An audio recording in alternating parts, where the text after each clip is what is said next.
चल अदालत। दुनिया की कोई भी ताकत तुझे अदालत पहुंचने से नहीं रोक सकती। मार डालो मुझे मारकर तुम अपनी पिता की मौत का बदला तो जरूर ले लोगे, लेकिन मेरी वजह से जो दाग उनके चरित्र पर लगा है वो तो वही मिटेगा, उसी अदालत में जहां वो लगा था। जल्दी। बस बस बस, रुक जाओ रवि बाबू, रुक जाओ। यहाँ तक आ गए, बहुत आ गए। अब इस रेखा को मत लांघना। एक रेखा ही तो लांगी थी सीता मैया ने।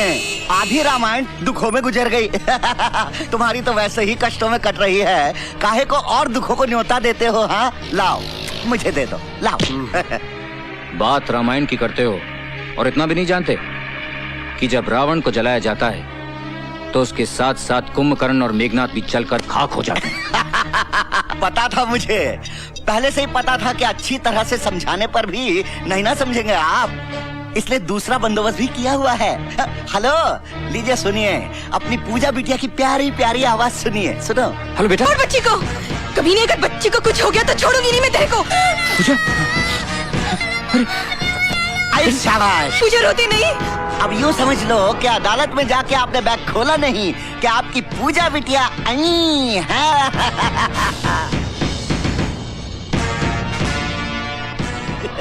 हरामजादे, तू क्या समझता है कि तू मौत का नंगा नाच नाचेगा तो मैं डर के अपने इरादे बदल लूंगा? You bastard.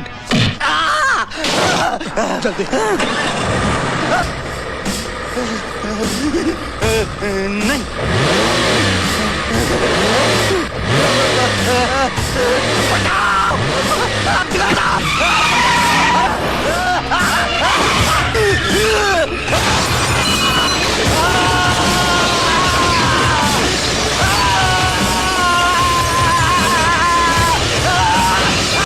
क्या आज कमिश्नर सत्यप्रकाश को चरित्रवान साबित करके मिस्टर रवि वर्मा क्या हासिल करना चाहते हैं, जबकि एक दिन खुद इसी अदालत में खड़े होकर इन्होंने कमिश्नर सत्यप्रकाश को रिश्वतखोर साबित किया था और हमने इनकी जोरदार दलीलों पर तालियां बजाई थी।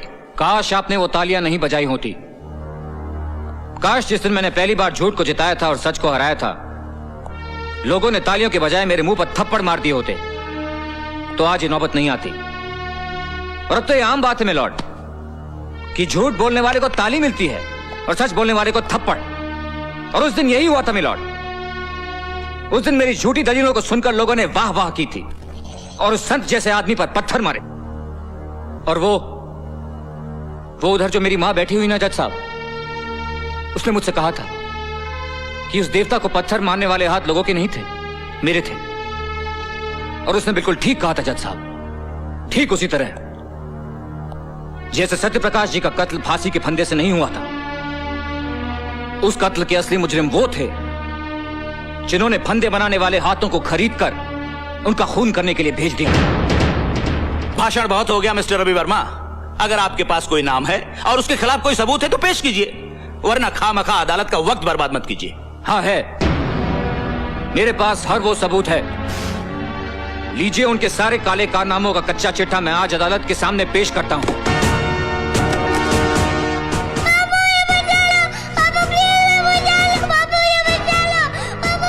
रवि, क्या बात है? कुछ नहीं, सोच रहा हूं धर्म, इंसाफ और सच्चाई की लड़ाई में गुरुओं ने भी अपने बच्चों को कुर्बान कर दिया था। देखता हूं आज उसकी अदालत में मेरी कुर्बानी क्या रंग लाती है। क्योंकि इस अदालत ने कमिश्नर सत्यप्रकाश जैसे नेक, सच्चे, ईमानदार इंसान के चरित्र पर दाग लगाया। हम उनके मरणोपरांत उनसे क्षमा याचना करते हैं और कबूल करते हैं कि कभी कभी कानून भी अपराधियों की चालाकी में उलझकर गलती कर बैठता है। अदालत ये हुक्म जारी करती है कि कमिश्नर सत्यप्रकाश के खून के इल्जाम में तेजेश्वर सिंघाल को फौरन हिरासत में लिया जाए और इन पर बाकी मामलों के मुकदमे चलाए जाएं। रवि, पूजा। पापा